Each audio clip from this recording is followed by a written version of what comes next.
My name is Christopher. I have HSV2 down here. I want to talk today about, do you have to tell previous partners about your herpes? Now, I mean previous partners as in like previous people you slept with that may or may not have been affected by this. And I think it really depends. So no one can really know for certain who they got it from or when they got it from, honestly, because there's no way to kind of like track the herpes. But if you are pretty confident in who you got it from, you don't necessarily have to tell any of your previous partners just because it won't really affect them.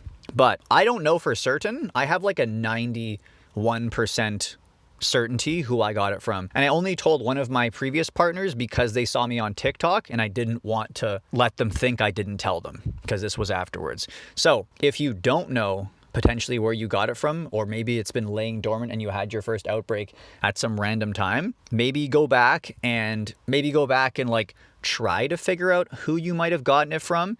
And you don't want to really approach it from like, hey, you gave me herpes, but you could approach it from like a calm, mature perspective. Like, hey, just so you know, like I have this. I don't know whether I got it from you or whether I got it from someone else, because if you approach from like a confrontational perspective, they're probably going to deny it regardless of which partner it was. But if you approach it from like, hey, like I have this, just want to let you know to be safer, perhaps you can have them open up to you. Maybe they didn't know, maybe they did know, maybe they were hiding it. And if you approach it from like an angry perspective, they're probably going to be like, hiding it and stuff. But if you approach it from like, hey, like I have this, maybe they're going to be like, yeah, I know, I had this a while ago, I wasn't sure. And then maybe they can be more mature later on and disclose to more people. That's just basically my thoughts on telling previous partners. It totally depends on the situation.